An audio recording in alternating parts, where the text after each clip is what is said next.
For example आपके पास function है तो साइन एक्स,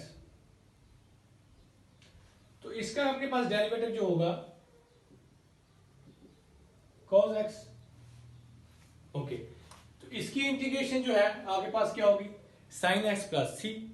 तो ये जो इस तरह से आपने इंटीग्रेशन ये जो डेरिवेटिव निकाला, ये आपके पास एनालिटिकल डेरिवेटिव था, एनालिटिकल इंटीग्रेशन थी। तो अब क्वेश्चन सबसे पहला तो ये पैदा होता है कि न्यूमेरिकल इंटीग्रेशन डिफरेंशिएशन की जरूरत क्यों पेश आई। तो स्टूडेंट्स देखें कि फॉर एग्जांपल ये तो बहुत ही सिंपल फंक्शंस हैं जिसके आपने डेरिवेटिव निकाल लिया, और अगर इसका इंटीग्रल लें आप लोग तो वो आपने ये निकाल लिया। तो ये तो बहुत ही सिंपल किस्म के आपके पास फंक्शंस हुए। अगर आपके पास कॉम्प्लेक्स फंक्शंस आ जाते हैं तो उसकी डिफरेंशिएशन और इंटीग्रेशन जो है वो कॉम्प्लेक्स हो जाएगी, मुश्किल हो जाएगी निकालनी आपके लिए। तो फॉर एग्जांपल फंक्शन जो है एफ ऑफ एक्स मैं डिफाइन करता हूं, इसका इंटीग्रल लेना है हम लोगों ने sine x, okay, sine e की power x cos of x plus x square plus tangent hyperbolic x d x. Okay, तो ये देखें कि ये एक कॉम्प्लेक्स किस्म का फंक्शन मैंने आपको एग्जांपल दे दी कि इसकी इंटीग्रेशन करें तो डेफिनेटली इसकी इंटीग्रेशन जो है वो आसान काम नहीं होगा, बहुत मुश्किल टास्क बन जाएगा। ये जो एक जस्ट एक एग्जांपल दिया, इससे कॉम्प्लेक्स फंक्शंस भी हो सकते हैं, तो हैं क्वेश्चंस तो एग्जिस्ट करते हैं और किसी न किसी एप्लीकेशन के साथ अटैच भी हैं। ओके, तो ये इस केस के अंदर आपके पास डेरिवेटिव लेना या इंटीग्रेशन लेना कंपैरेटिवली मुश्किल काम हो जाएगा।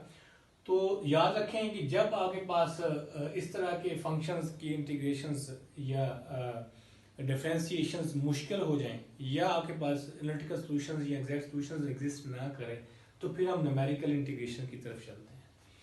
तो न्यूमेरिकल इंटीग्रेशन जो है उसको बहुत ही आसानी से जो है वो किसी भी तरह की कोई भी फंक्शंस हो, किसी भी तरह की कोई इंटीग्रेशन हो, डिफरेंशिएशन हो, हम उसको सॉल्व कर सकते हैं। तो लिहाजा न्यूमेरिकल इंटीग्रेशन की जरूरत इसलिए हमको पेश आई। तो न्यूमेरिकल इंटीग्रेशन पहले इस चैप्टर में हम टॉपिक जो कवर करेंगे वो इंटीग्रेशन का करेंगे। तो न्यूमेरिकल इंटीग्रेशन जो है, सबसे पहले हम इंटीग्रल की बात कर लेते हैं। तो इंटीग्रल जो है क्या है, दो तरह के हैं, डेफिनेट, इनडेफिनेट। डेफिनेट इंटीग्रल होगा जिसमें आपको डेफिनेट पता होगा कि यहाँ से फलां प्लेस फलां वेरिएबल तक जो है लिमिट तक हमने इंटीग्रल निकाला है, लिमिट्स आपको गिवन होंगी सादा अल्फाज में। ओके, तो ये जो इंटीग्रल होगा इनडेफिनेट, इसमें आपके पास लिमिट्स जो है वो गिवन नहीं होंगी, तो इसमें आपके इसलिए आप जो है वो कांस्टेंट ऑफ इंटीग्रेशन जो है आंसर के साथ जो है लिखते होते हैं। ओके, तो हम इस डिटेल में नहीं पढ़ेंगे। तो पहली चीज यहाँ पे क्लियर करता चलूँ, हम लोग जो बात करेंगे न्यूमेरिकल इंटीग्रेशन की, मोस्टली जो एप्लीकेशन है, जो प्रॉब्लम्स, जो इंटीग्रेशन जो एप्लीकेशन पॉइंट ऑफ व्यू से यूज होती है वो डेफिनेट इंटीग्रल है। तो हम लोग जो है वो डेफिनेट इंटीग्रल को डिस्कस करने जा रहे हैं। ओके, तो डेफिनेट इंटीग्रल, तो ये इंटीग्रल है क्या? इंटीग्रल जो है ये एरिया अंडर द कर्व है। Area under the curve, for example ये आपके पास कोई फंक्शन है, उसका ग्राफ ये है, ये कर्व है, तो मैंने इस पॉइंट से, ये ए पॉइंट है और ये बी पॉइंट है, यानी आपके पास एक्स एक्सिस इंडिपेंडेंट वेरिएबल, ये वाई एक्सिस। ओके, तो मैंने इंटीग्रल लेना है इस फंक्शन का, integral f of x with respect to x a से बी, तो वो क्या होगा, एरिया अंडर द कर्व ये होगा। साधारण अल्फाज में इस कर्व के नीचे जो अंडर जो एरिया होगा, ये इंटीग्रल आपको वो आंसर रिटर्न करेगा, तो ये एरिया आपको रिटर्न करेगा। तो इसको हम आई से भी डिनोट कर लेते हैं, आई फॉर इंटीग्रल। ओके, तो थोड़ा सा इसको एक्सप्लेन करता चलूं कि ये इंटीग्रल जो है ये बेसिकली जो है एरिया को आपको रिटर्न करेगा। ये इंटीग्रल जो है ये सम ऑपरेटर है। इंटीग्रल जो है ये ऑपरेटर है, जिस तरह आप लोगों ने समेशन ऑपरेटर देखा था, समेशन और इंटीग्रल ये दोनों एक ही चीजें हैं, लेकिन फर्क ये है कि ये आपके पास डिस्क्रीट मास डिस्ट्रीब्यूशन के लिए यूज होता है और ये आपके पास कंटिन्यूस मास डिस्ट्रीब्यूशन के लिए यूज होता है। फॉर एग्जांपल ये मेरे पास पेज है, तो इस पेज को मैं छोटे छोटे पैचेस में, ये एक कंटिन्यूस डिस्ट्रीब्यूशन है मैथ की, ओके। इस पेज को मैं छोटे छोटे पैचेस में फाड़ के इसको मैं डिस्ट्रीब्यूट कर दूँ, फेंक दूँ, तो इसका मतलब वो एक पे टुकड़ा जो पैच इधर पड़ा हुआ है, उधर पड़ा हुआ है, उधर पड़ा होगा, इसके ऊपर नंबरिंग कर लूँ, पैच 1, पैच 2, पैच 3, पैच 4। तो ये जो डिस्ट्रीब्यूशन होगी ये डिस्क्रीट डिस्ट्रीब्यूशन होगी। और कंटिन्यूस डिस्ट्रीब्यूशन क्या होगी, ये सारे इकट्ठे होंगे, ये पेज की शक्ल में होंगे आपके पास। तो वो आपके पास जो है कंटिन्यूस डिस्ट्रीब्यूशन है। सिर्फ just distribution, the type of distribution का ही डिफरेंस है। ऑपरेटर दोनों का काम दोनों का एक ही जैसा है, इसका काम भी सम करना है, इसका काम भी सम करना है। तो ओके, अब किस फंक्शन का सम कर रहा है वो फंक्शन जो है आपके पास एरिया कैलकुलेट करके दिखाता है। फॉर एग्जांपल मैं कहता हूँ सारे पैचेस का एरिया इकट्ठा करें, तो आप पैच 1 का एरिया लेंगे, पैच 2 का एरिया लें, पैच 3 का एरिया लें, उसको इकट्ठा कर दें तो आपके पास टोटल एरिया आ जाएगा, ठीक है। तो वो आपने समेशन के साथ यूज किया। तो मैं अगर वो आपके पास फुल पेज, वो बड़ा पेज इकट्ठा हो, उसका इंटीग्रल ले लूँ तो सेम एरिया होगा, ठीक है। फर्क क्या होगा, सिर्फ डिस्ट्रीब्यूशन का, ओके। तो फॉर एग्जाम्पल मैं आपको यहाँ पे इसको फर्दर एक्सप्लेन करने की कोशिश करता हूँ कि ये एक खास कंडीशन में ये दोनों इक्वल हो जाते हैं। तो वो कंडीशन क्या है, यही लें हमारे पास फंक्शन है, इसका मैं एरिया लेने लगा हूं। मैंने इसको फॉर एग्जाम्पल ये पॉइंट है x1 और ये xn, चले x3 है, ये मेरे पास एक पॉइंट x2 है। मैंने ये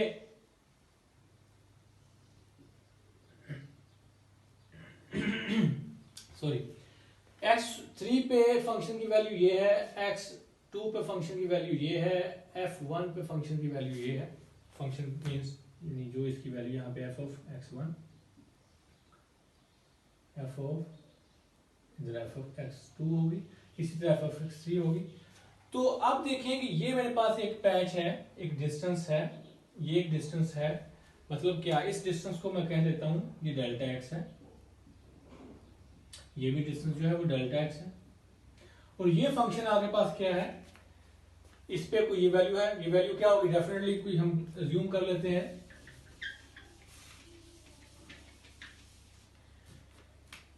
ये वैल्यू अगर फॉर एग्जांपल अगर 5 है तो ये डेफिनेटली 12 होगी, 13 होगी, कुछ भी होगी, ये 8 होगी, 9 होगी, मैंने लिख लिया इसको फॉर एग्जांपल। अब देखिए कि मैं लिखता हूं ये, अभी हमने बोला कि ये चीजें इक्विवेलेंट हैं, मैं इधर लिखते चलूं, ओके। मैं कहता हूं ये फॉर एग्जांपल कि एरिया क्या आपके पास, मैं ये फंक्शन आपके पास अगर इस फंक्शन से इस इंटरवल में अगर एरिया आपके पास डिफाइन करूं, ठीक है, मिनिमम की तरफ बात कर लेते हैं।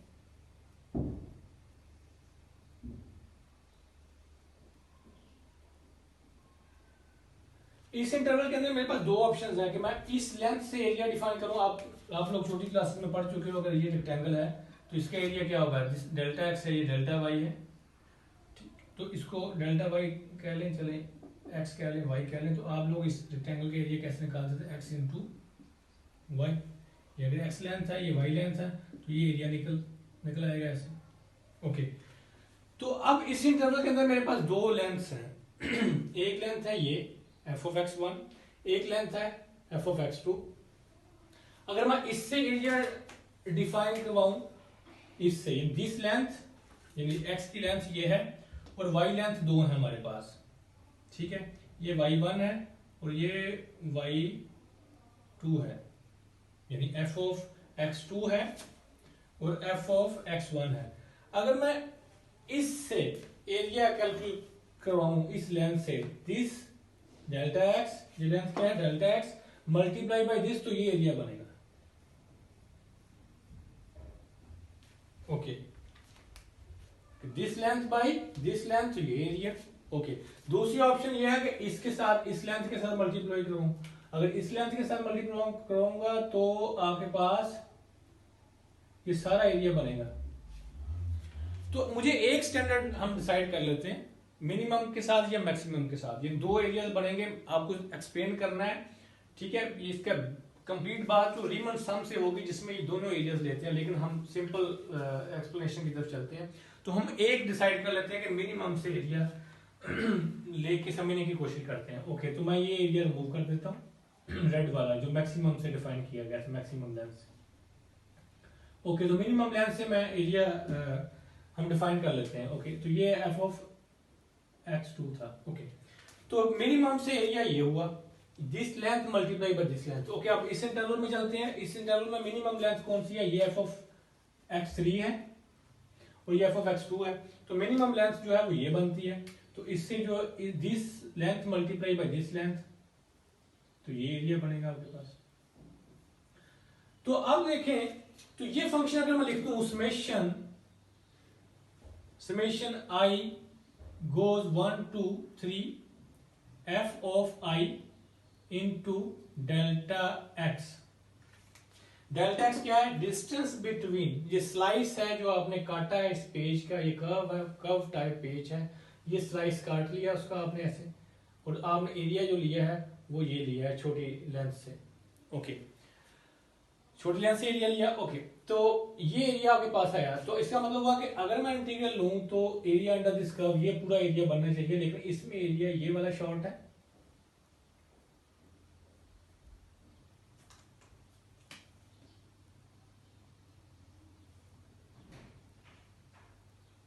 ओके, तो इसमें ये एरिया और ये एरिया शॉर्ट है क्योंकि फुल एरिया तो ये है। ओके, हम समझने के चलते हैं। मैंने ये एरिया डिफाइन करवा दिया, क्या है? This length multiply by this length, यानी ये लेंथ ऑफ स्लाइस, ठीक है, ये विड्थ बेसिकली, और ये हाइट। ओके, तो ये समेशन आपको क्या डिनोट कर रहा है? समेशन करके f1 प्लस डेल्टा एक्स, यानी मेरे पास दो स्लाइसेस हैं, तो मैं यहां पे चले 2 तक चलता हूं।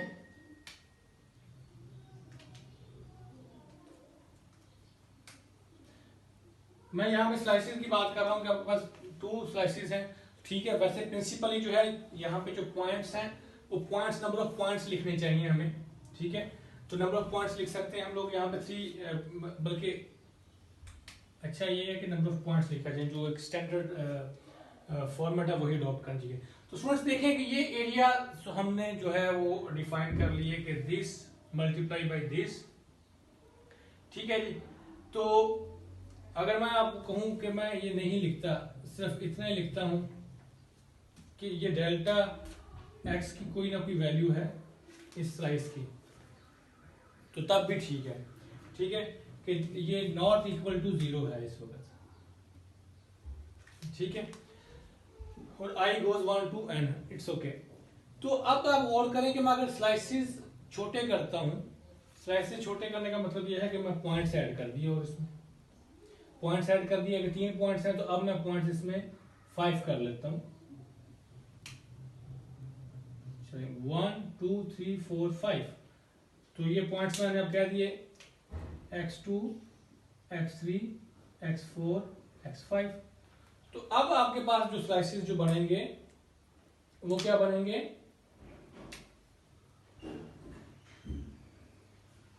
ये। तो अब एरिया इस स्लाइस में क्या होगा?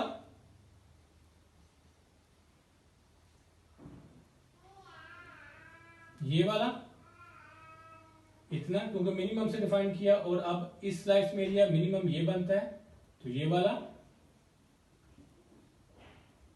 फुल एरिया, और जब इस स्लाइस में मिनिमम है वो तो यही है, वो तो यही एरिया बनेगा, और इस स्लाइस में मिनिमम जो है अब ये एरिया इसमें ऐड हुआ। तो मतलब बात करने का ये कि जैसे जैसे स्लाइसेस छोटे करेंगे, ये स्लाइसेस जब छोटे किए हैं तो आपने ये डेल्टा, ये पॉइंट्स पास पास आ गया आपके पास, तो डेल्टा एक्स अब ये होगा, डेल्टा एक्स आपके पास ये होगा, डेल्टा एक्स।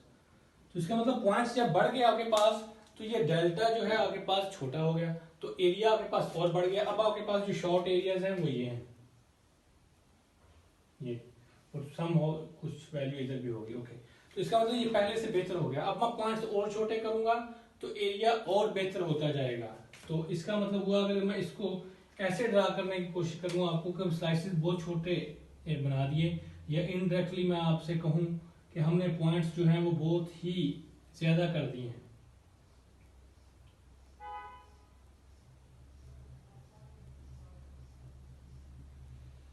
x1 से लेके xn। तो ये आपके पास एरिया जो है वो और बेहतर होता जाएगा आपके पास। तो इसका मतलब ये हुआ कि जैसे जैसे पॉइंट्स जो है वो बढ़ते जा रहे हैं, ये डेल्टा x छोटा होता जा रहा है और एरिया अच्छा होता जा रहा है। तो अब मैं कंडीशन लिखने लगा हूं कि जब n अप्रोचेस टू इंफिनिटी, यानी n आपके पास बहुत ही सारे पॉइंट्स हों, बहुत ज्यादा पॉइंट्स हों, तो ये डेल्टा क्या हो जाएगा, यानी मैं n आपके पास पॉइंट्स बहुत ज्यादा कर देता हूं तो पॉइंट्स बिल्कुल पास आते जाएंगे, तो ये डेल्टा लेंथ आपके पास छोटी होती जाएगी। डेल्टा लेंथ आपके पास छोटी होती जाएगी तो फिर ये अप्रोचेस टू जीरो हो जाएगी, approaches to approximately equal to zero. तो या अप्रोचेस टू जीरो हमने लिख लिया। तो जब ये कंडीशन आ जाएगी तो ये पॉइंट्स कंसेक्टिव पॉइंट्स बिल्कुल पैक हो जाएंगे, तो ये डेल्टा लेंथ जो है वो जब बिल्कुल आपके पास ये पॉइंट्स कंसेक्टिव होंगे तो ये जीरो हो जाएगी। तो जब जीरो हो जाएगी तो इसको हम फिर dx से डिनोट करेंगे, तो ये चेंज हो जाएगा dx से। तो फिर जब ये कंडीशन हो जाए जब n approaches to infinity and delta distance between two consecutive numbers वो अप्रोचेस टू जीरो, तो ये समेशन जो है क्या मतलब कि ये पैचेस हैं, ये पेज के टुकड़े हैं, जब इनको जोड़ा तो इनमें डिस्टेंस जो है वो बिल्कुल जीरो परफेक्ट मैच कर गए। पैचेस जो है पेज के परफेक्ट मैच कर गए, तो इसका मतलब ये हुआ कि वो कंटिन्यूस ही डिस्ट्रीब्यूशन बन गई। तो जब वो कंटिन्यूस डिस्ट्रीब्यूशन बन गई तो ये इस कंडीशन में ये इंटीग्रल जो है वो आपके पास जो है समेशन जो है वो इंटीग्रल में चेंज हो जाता है।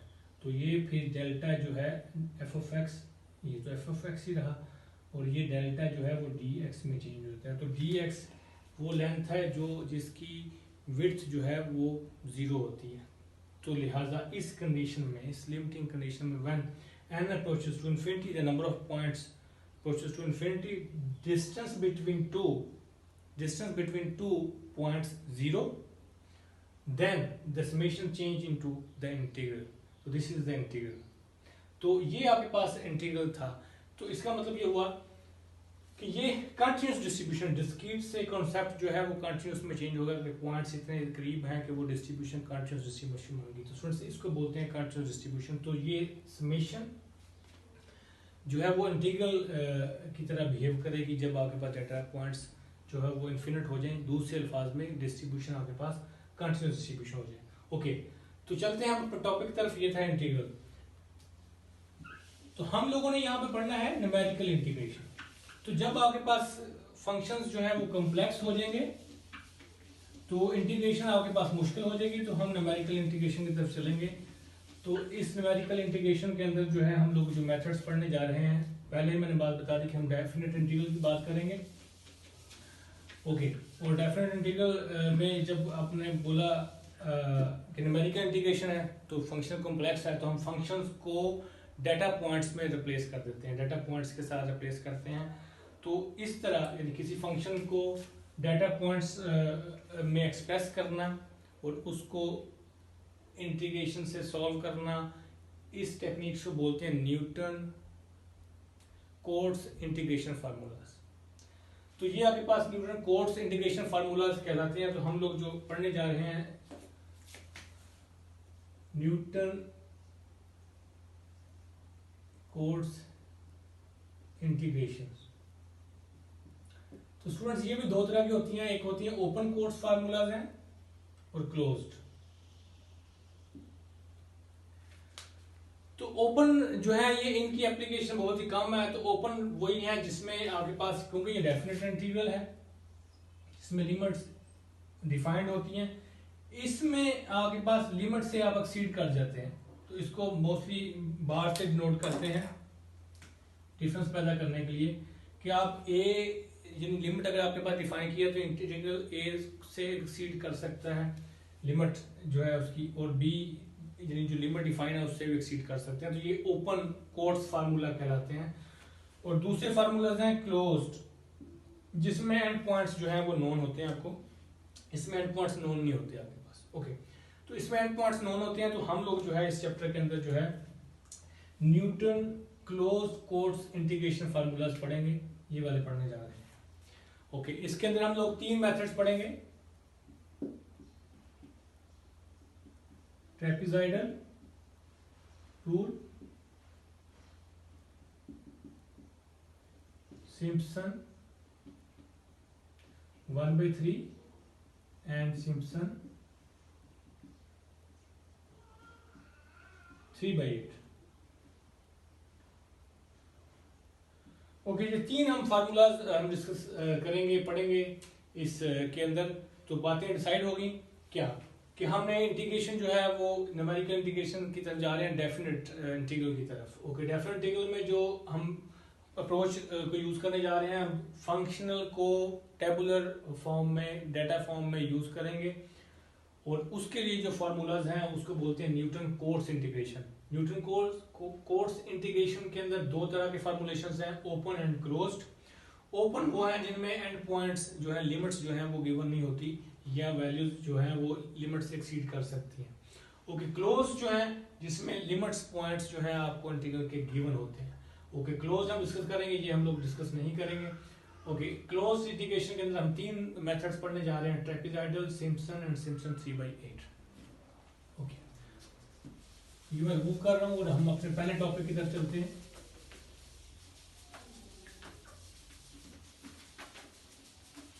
Trapezoidal rule. इंटीग्रेशन का कॉन्सेप्ट मैंने बताने की कोशिश की यहाँ पे कि इंटीग्रेशन जो है वो आपके पास जो है एरिया अंडर द कर्व है, और इसमें मास डिस्ट्रीब्यूशन और कंटिन्यूस मास डिस्ट्रीब्यूशन और डिस्क्रीट मास डिस्ट्रीब्यूशन की बात हुई, और डिस्क्रीट और कंटिन्यूस मास डिस्ट्रीब्यूशन जो है वो किस तरह से आपके पास समेशन जो है वो किस तरह से इंटीग्रल में चेंज होता है उसकी बात हुई। तो अब हम स्टार्ट करते हैं पहला topic, trapezoidal rule.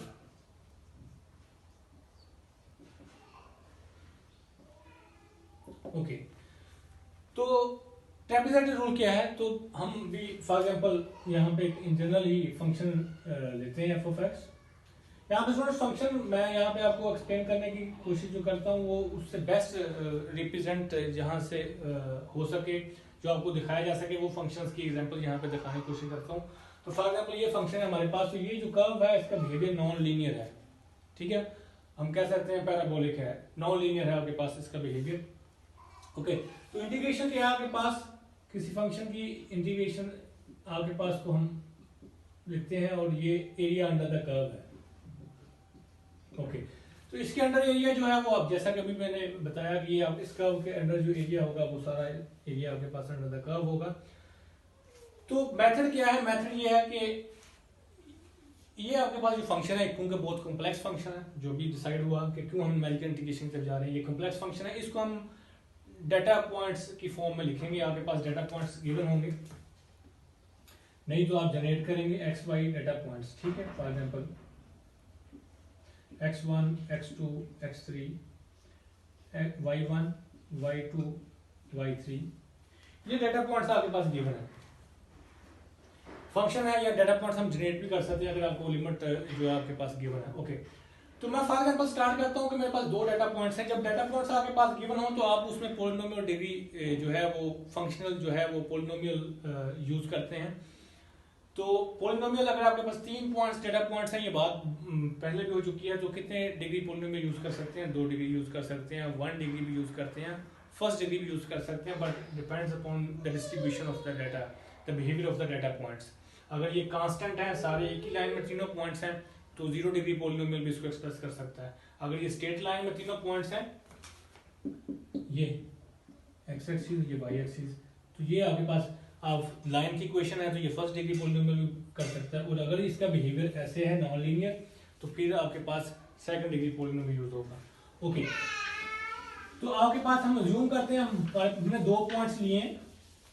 Okay, it's okay कि ये फंक्शन का बिहेवियर नॉन लीनियर है, मैं 2 पॉइंट्स लेता हूँ, वो पॉइंट्स हैं ए और बी, और इनमें से पास करने वाली एक लाइन, अगर पॉलिनोमियल यूज करता हूँ फर्स्ट डिग्री, तो वो लाइन से पास करने वाली इक्वेशन आपके पास वो बनेगी। तो वो इक्वेशन क्या होगी? y of x a plus,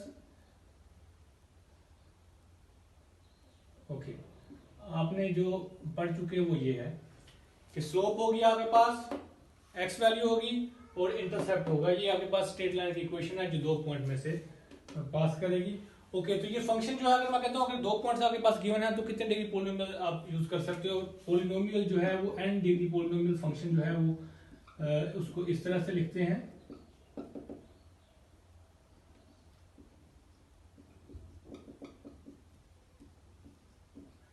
और इसमें कंडीशन है ये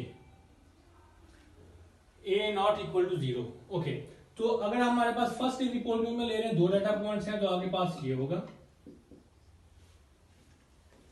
तो ये एग्जैक्टली जो है फर्स्ट डिग्री पॉलिनोमियल ये लिखा हुआ है। सोचें कि ये क्या है, ये आपके पास y इंटरसेप्ट है और ये आपके पास क्या है, स्लोप है।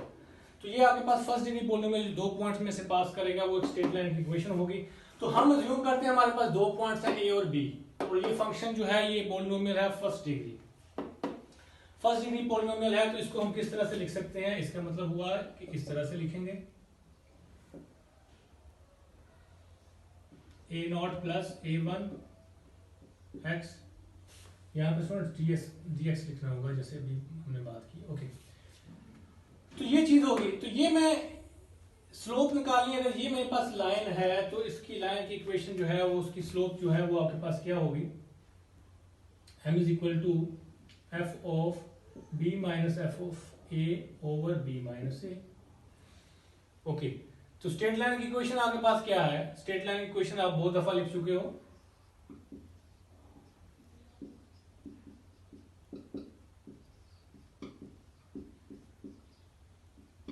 ये स्ट्रेट लाइन इक्वेशन है।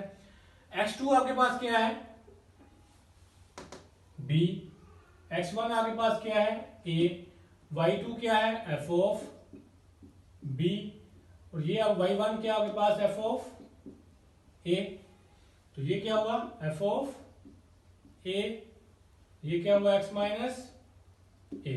तो इसका मतलब हुआ कि स्ट्रेट लाइन की इक्वेशन जो है वो जो लिखी मैंने वो ये है। लिखने का अंदाज चेंज हो रहा है, क्वेश्चंस ऑलरेडी लिखी हुई हैं। Divided by b minus a x minus a। तो ये आपके पास क्वेश्चन बन गई। तो ये y ऑफ x है, इसको आप लोग जानते हैं, इसको f ऑफ x भी लिख सकते हैं। तो ये और ये सेम है, तो ये जो फंक्शन है उसको मैं ऐसे लिख सकता हूं, ये ऐसे लिख लूं। ये क्या लिखा हुआ है, यही लिखा हुआ है, यही लिखा हुआ है, ये यही लिखा हुआ है। इसका मतलब हुआ कि इस स्ट्रेट लाइन की इक्वेशन को ये जो लिखा हुआ वो यही है, तो यहां पे रिप्लेस कर सकता हूं। तो इसका मतलब हुआ कि इधर मैं इसको रिप्लेस करने लगा हूं कि ये इंटीग्रेशन निकालनी है अगर, तो ये आपके पास a नॉट क्या है, f ऑफ a प्लस, तो ये आपके पास f of b minus f of a over b minus a into, तो ये लिख दिया। तो इस पोर्शन को अब मैं रिमूव करने लगा हूं। 2 पॉइंट्स लिए, 2 पॉइंट्स के लिए फर्स्ट डिग्री पॉलिनोमियल लिया, फर्स्ट डिग्री पॉलिनोमियल यहाँ पे सब्स्टिट्यूट किया और उसको इन पॉइंट्स की शक्ल में स्ट्रेट लाइन की इक्वेशन में लिख लिया। तो ये आपके पास dx बन गया। तो स्टूडेंट्स अब इस आपके पास ये आपके पास एक एक्सप्रेशन लिखा हुआ है, ये एक फंक्शन लिखा हुआ है। तो इस इंटीग्रल को इस पे सॉल्व करेंगे जिस तरह आप लोगों ने इंटरमीडिएट लेवल में पढ़ा है। इसको सॉल्व करने के बाद यहाँ पे मैं स्टेप्स छोड़ने लगा हूँ। इसको सॉल्व करने के बाद आप जो आपके पास आंसर आएगा वो मैं यहाँ पे लिखने लगा हूँ। वो आंसर आपके पास आएगा ये आप लोग कीजिएगा, करके देखिएगा, आपकी प्रैक्टिस भी हो जाएगी और आपके पास ये आंसर आना चाहिए। कि मतलब क्या मैं आपको बोल रहा हूँ, रिपीट कर रहा हूँ, इस इंटीग्रल को सॉल्व करना है। ये इंटीग्रल क्या ऑपरेट होगा, इसके ऊपर integral of f of a क्या है, कांस्टेंट नंबर कोई f ऑफ a, ये कोई आपके पास आंसर होगा यहाँ पे, f ऑफ a कोई वैल्यू आपके पास होगी यहाँ पे, f ऑफ a कांस्टेंट है। ये आपके पास क्या है, f ऑफ b यहाँ पे। ओके, ये सिर्फ x है, तो ये आपके पास इंटीग्रेशन जो है इसके अलोंग आपके पास इसकी इंटीग्रेशन होगी। बाकी सारी ये भी और ये भी आपके पास, ये a b as a constant आपके पास आपने इसको डील करना है। ओके, तो ये इसको जब सॉल्व करेंगे, इस इंटीग्रेशन को सॉल्व करेंगे, एक अगर कहते हैं तो एक स्टेप मैं लिख देता हूँ यहाँ पे ताकि आप लोगों को घर में करने में आसानी हो। दिस इक्वल टू, ये भी रिमूव कर रहा हूँ फिर, ये इंटीग्रल ऑपरेट करेंगे एफ ऑफ ए, ये डी एक्स ऑपरेट हो जाएगा ये प्लस, या एफ ऑफ ए कांस्टेंट है जिसको बाहर आप सेपरेट कर सकते हो, इंटीग्रेशन से इंडिपेंडेंट है, okay, plus f of b minus f of a over b minus a integral a to b x minus a d x. तो अब ये सिंपल आपको नजर आ गया कि किस तरह से करना है। ये आपके पास इंटीग्रल है, ये डेफिनेट इंटीग्रल है, लिमिट्स कैसे पुट करनी है, इसको सॉल्व करना है डीएक्स को, ये एक्स लिमिट्स सब्स्टिट्यूट करेंगे तो इसका आंसर आएगा इतने का इंटीग्रल ऑफ डीएक्स का बी माइनस ए, यानी फिर क्या होगा f of a into b minus a. इसी तरह इसका आंसर आएगा, इसको सॉल्व करने के बाद आपके पास ये सोल्यूशन होना चाहिए। ओके, तो ये मैं अज्यूम कर रहा हूँ कि आपके पास ये सोल्यूशन आ चुका है, और ये इस इंटीग्रेशन को सॉल्व किया क्या कि जब इस फंक्शन को फर्स्ट डिग्री आपने पॉलिनोमियल के साथ रिप्लेस किया, फर्स्ट डिग्री के लिए आपके पास दो डाटा पॉइंट्स थे, तो ये आपके पास स्ट्रेट लाइन की इक्वेशन बनती है, ये स्ट्रेट लाइन की इक्वेशन। तो जब इस स्ट्रेट लाइन की इक्वेशन है आपके पास, तो स्ट्रेट लाइन की इक्वेशन, तो ये आपके पास जो है क्या निकला है, ये आपके पास है एवरेज ऑफ, यानी कि ये एफ ऑफ ए है plus f of b into b minus a divided by 2, तो ये एरिया आपके पास निकला है। तो ये एरिया कौन सा एरिया होगा, ये एरिया आपके पास गौर से देखेंगे, ये फार्मूला आप लोग पढ़ चुके हैं, ये ट्रेपीजियम का एरिया है, ट्रेपीजियम, ठीक है, ट्रेपीजियम एरिया ऑफ ट्रेपीजियम या ट्रेपीजॉइड का एरिया है, ट्रेपीजॉइड का एरिया का फार्मूला एग्जैक्टली यही फार्मूला। तो ट्रेपीजॉइड कहाँ पे, ये आपके पास ट्रेपीजॉइड बन रही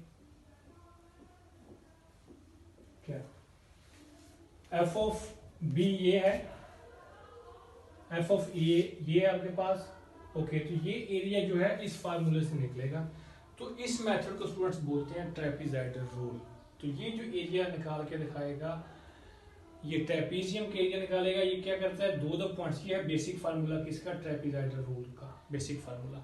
तो ये एरिया निकालता है ट्रेपीजियम का, तो इसीलिए इसको ट्रेपीजॉइडल रूल बोला जाता है। तो ये दो पॉइंट्स में पास करने वाली ये स्ट्रेट लाइन एक्चुअली फंक्शन है आपके पास ये, लेकिन आपने अपने पॉइंट्स ही दो लिए हैं, उन दो पॉइंट से जो एरिया निकला है आपके पास वो ये एरिया निकला है, ट्रेपीजियम जो बनती है इस दो पॉइंट्स को यूज करते हुए, तो ये एरिया निकला, तो ये इस इंटीग्रल का आंसर होगा। तो इस रूल को बोलते हैं ट्रेपीजॉइडल रूल। ओके, तो ट्रेपीजॉइडल रूल ये, तो अब आप गौर से देखें कि आपके पास एरिया अंडर द कर्व, अगर मैं इंटीग्रल तो ले रहा था ये फंक्शन का बिहेवियर तो ये है, तो इंटीग्रल जो जब इस फंक्शन का ले रहा हूँ तो एरिया तो पूरा होना चाहिए, ठीक है। तो लेकिन ये ट्रेपीजियम के एरिया निकालता है। पहले हम इसकी एक एक्सरसाइज करते हैं, एक्सरसाइज करने के बाद फिर आगे एक्सटेंड करते हैं कि ये जो आपको चीज नजर आ रही है क्या चीज नजर आ रही है। ओके, तो एग्जांपल लिखने लगा हूँ एक सब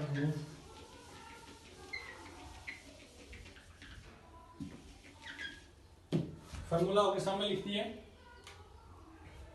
a1 को मैं x1 बोल लूं, इसको a को x1, b को x2, से इस फार्मूले में मैं इसको लिखूंगा x2 minus x1 over 2 f of x1 plus f of x2।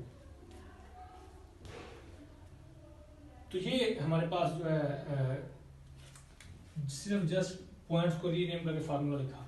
Okay, तो एक्सरसाइज में लिख रहा हूँ स्टूडेंट्स, मेरे पास एक फंक्शन है f of x equal to 40x minus 4x minus 2x square, ये मेरे पास फंक्शन है, और इसकी मैंने इंटीग्रेशन सॉल्व करनी है।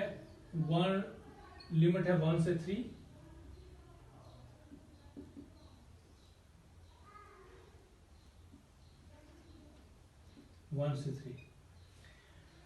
ओके, तो स्टूडेंट्स इसको अगर आप लोग इंटरमीडिएट में जो पढ़ते रहे आप मेथड इंटीग्रेशन से एनालिटिकल सॉल्यूशन निकालें, तो इसका एनालिटिकल सॉल्यूशन जो है, जो एग्जैक्ट सॉल्यूशन है, उसका आंसर आपके पास आता है ये, चलिए 1 डेसिमल्स तक 4 डेसिमल्स तक मैं लिखा, ये इसका एग्जैक्ट इंटीग्रल का सॉल्यूशन है। ओके, हमने इसको सॉल्व करना है यूजिंग ट्रेपीजॉइडल रूल। ओके, तो स्टेपिजाइडर रूल में हम फंक्शन को लेके तो नहीं चलेंगे, हम लोग उससे डाटा पॉइंट्स जनरेट करेंगे। ओके, तो ट्रेपेजॉइडल का जो बेसिक फार्मूला उसमें दो ही पॉइंट्स हैं, तो दो पॉइंट्स आपको गिवन है। कौन सा? ये आपके पास x1 है और ये आपके पास x2 है, या a और b कह सकते हैं। तो सबसे पहले आपने एक टेबल जनरेट करना होगा।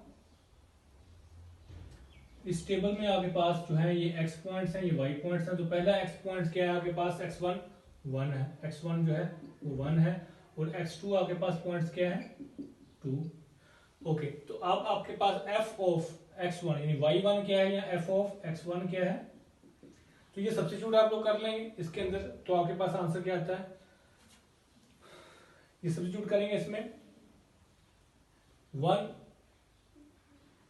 f ऑफ 1 44 माइनस 2, तो स्टूडेंट्स ये आपके पास आंसर आता है 34 माइनस 6। ओके, 34 आपके पास आंसर आ गया। और f ऑफ 2 आप देखें क्या आपके पास आंसर आता है जी, 40 माइनस 8 माइनस 4 इंटू 8। ओके, तो ये आपके पास आंसर आ गया 40 जी, सॉरी आपके पास पॉइंट है 3, मैंने 2 सब्स्टिट्यूट कर दिया। ओके, ये लिमिट आपके पास है 3 तक, तो x2 पॉइंट जो है वो 3 है। Okay, f of 3 40 minus 4 into 3 minus 2 into जी 9। ओके, ये आपके पास आंसर आया 30, तो 10 आपके पास आंसर आ गया स्टूडेंट्स। मैंने डाटा पॉइंट्स नहीं लिखे थे इसलिए मैं ये लिख रहा हूँ। f ऑफ 1 आपके पास 34 है, और आपके पास f ऑफ 3 आपके पास है x3 x2 10। ओके, तो अब सिंपली आपने क्या करना है, आपने इस फार्मूला में इसको सब्स्टिट्यूट कर देना है। तो देखते हैं इसमें आपके पास आंसर क्या आता है इस फार्मूला में सब्स्टिट्यूट करने से जी। ये x2 आपके पास क्या है? x2 आपके पास है 3 माइनस x1 क्या है? 1 over 2 into f of x1 आपके पास क्या है? f ऑफ x आपके 1 आपके पास है 34 प्लस 10। स्टूडेंट्स ये देखें आपके पास जो सोल्यूशन आएगा इसमें वो क्या आएगा? 44 जी, 3 माइनस 1 2 ओवर 2 1। ओके, आपके पास 34 सोल्यूशन आ गया। तो ये आपने जो सोल्यूशन निकाला इंटीग्रेशन से, ये आपके पास सॉरी 44, तो ये आपके पास 44 आपके पास इंटीग्रेशन का सोल्यूशन आ गया। किसका? इसका बाय यूजिंग ट्रेपेजॉइडल रूल, क्योंकि ये ट्रेपेजॉइडल रूल का बेसिक फार्मूला ये लिखा हुआ है आपके पास। तो इसको सॉल्व करते हुए आपके पास 44 आपके पास आंसर आ गया। और अगर इसकी आप इस एग्जैक्ट सोल्यूशन के साथ रिलेटिव एरर निकालेंगे तो स्टूडेंट्स ये एरर आपके पास आएगी, अब चेक कीजिएगा रिलेटिव एरर, ये 5.7% आपके पास एरर है। तो ये आपके पास जो है ये एरर जो आई है आपके पास, वो डेफिनेटली आप इधर देखेंगे तो ये एरिया, अगर फॉर एग्जांपल इस फंक्शन का ग्राफ ये बनता है नहीं ये, लेकिन फॉर एग्जांपल ये इन जनरल लिखा हुआ है, ये ग्राफ बनता है, तो ये जो आपको एरर नजर आ रही है कि ये जो एरिया शॉर्ट है ये उसकी एरर नजर आ रही है कि ये 40, वो जो एरिया कैलकुलेट करेंगे ये 44 आ रहा है, ये ट्रेपेजियम में कैलकुलेट करके एरिया है आपके पास, और जो एग्जैक्ट सोल्यूशन में आ रहा है वो 46.66 आ रहा है, तो वो ये फुल एरिया आ रहा है जो एग्जैक्ट सोल्यूशन है। तो ये एरिया शॉर्ट मिला आपको। तो ये आपने जो है देखा कि ये ट्रेपेजॉइडल रूल को सॉल्व किया और उसने इंटीग्रेशन को सॉल्व कर दिया, ठीक है कि इसमें एरर है, तो एरर को जो है इम्प्रूव भी किया जा सकता है। तो ये था आपके पास ट्रेपेजॉइडल रूल। तो ट्रेपेजॉइडल रूल बेसिकली क्या करता है, दो पॉइंट्स को यूज करता है अपने फार्मूला में, और उसको यूज करते हुए इस फार्मूला से इंटीग्रेशन को सॉल्व करता है। तो ट्रेपेजॉइडल रूल जो है इसमें दो पॉइंट्स को यूज किया गया। तो पॉलीनोमियल कितने डिग्री हमने यूज किया है, जो इस एक्चुअल फंक्शन को रिप्लेस किया हमने फर्स्ट डिग्री पॉलीनोमियल से किया, और फर्स्ट डिग्री पॉलीनोमियल जो है वो दो पॉइंट्स डेटा पॉइंट्स को यूज करता है। तो तो ये जो ट्रेपेजॉइडल रूल है, ये जो हमने सीखा, ये फर्स्ट ऑर्डर एक्यूरेट है, इसकी ऑर्डर ऑफ एक्यूरेसी जो है वो फर्स्ट ऑर्डर एक्यूरेट है। और ये 2 डेटा पॉइंट्स का जो बेसिक फार्मूला है वो 2 डेटा पॉइंट्स को यूज करता है। नेक्स्ट क्लास में हम इसका जो है अगला वर्जन जो है देखेंगे जिसमें एरर इंप्रूव कर देगी। स्टूडेंट्स ये है ट्रेपेजॉइडल रूल, इससे आप लोग जो है इसको देखेंगे, इसके मतलब कोई क्वेश्चन हो तो आप मेरे से जरूर डिस्कस कीजिएगा। टेक केयर, अल्लाह हाफिज़।